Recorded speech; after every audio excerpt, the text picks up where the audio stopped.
His name was Hamza, and his younger sister, Salma, had gone on a 2-week trip abroad for a work conference.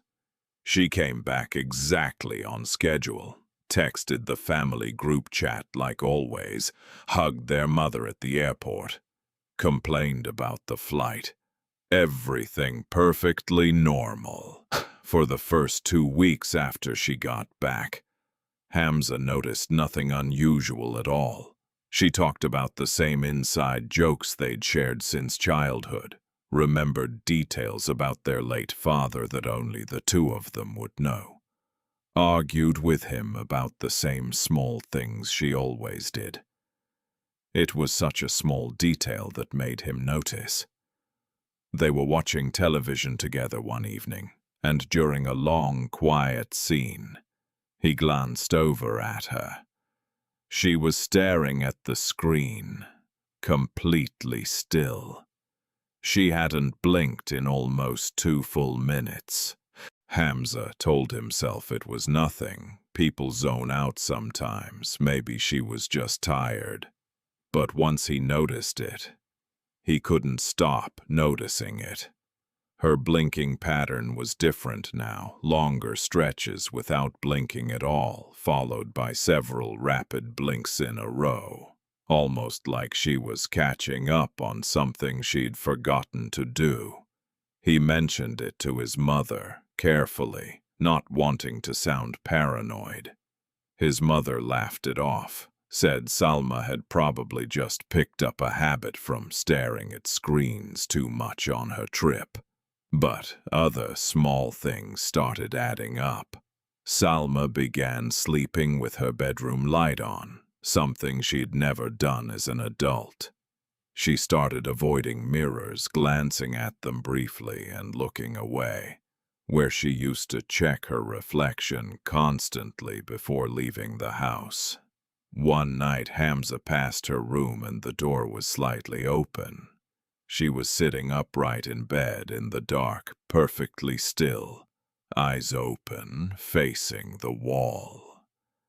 He stood there for almost a full minute before she finally moved, turning her head toward him slowly, and asked, in a completely normal tone, if he needed something.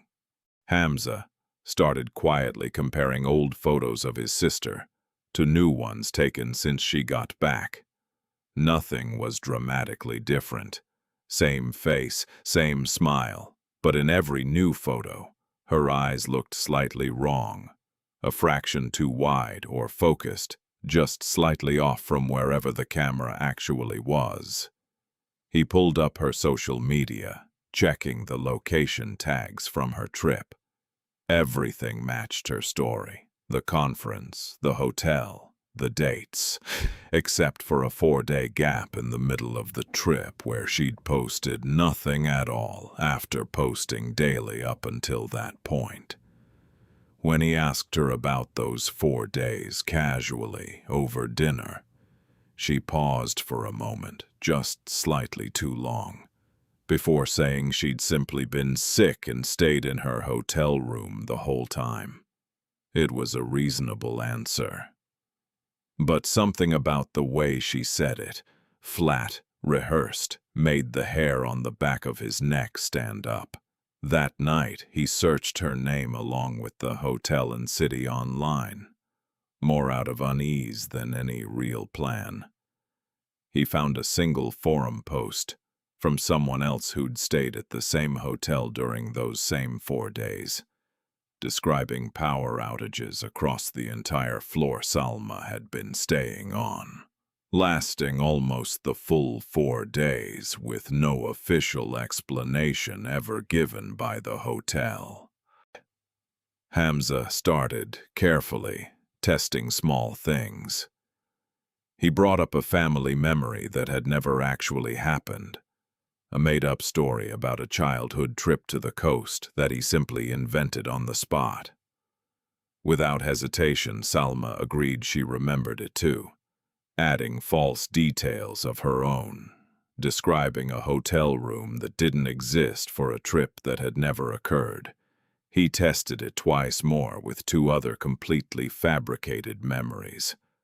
Both times, she agreed instantly, filling in details confidently, never once questioning whether the memory was real. The real Salma, he knew, would have immediately said, "Wait, that never happened," the way she always corrected him when he misremembered things. This version of her never did. He brought this, hesitantly, to their mother. She dismissed it at first, but when Hamza described the blinking, the mirrors, the 4 missing days, and the false memories, she went quiet for a long time and admitted she'd noticed something too. Something she'd been too afraid to say out loud. Salma had stopped humming to herself, a habit she'd had every single day of her life since childhood, without a single exception. Until she came back from that trip. That night, Hamza confronted her directly, asking, as calmly as he could manage, what had actually happened during those 4 missing days.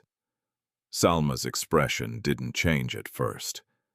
Then slowly, almost mechanically, she tilted her head, several degrees further than should have been comfortable, and said, in a voice that was almost, but not quite, hers, "I don't understand the question.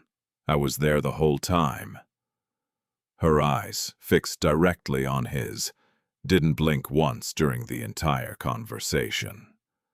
Hamza left the room without another word, locked his door that night for the first time in years, and didn't sleep. In the morning, Salma acted completely normal again, humming quietly in the kitchen exactly like she used to, as if the conversation from the night before had never happened at all. Hamza still lives at home. He still watches television with his sister, still argues with her about small things, still hears her humming in the kitchen most mornings. Most days he almost convinces himself he imagined the whole thing, but every so often, late in the evening, during a long, quiet moment, he glances over and counts the seconds since she last blinked. If you enjoyed this story, help me out with a like and subscribe, and let me know in the comments. How would you have tested someone you suspected wasn't quite who they claimed to be?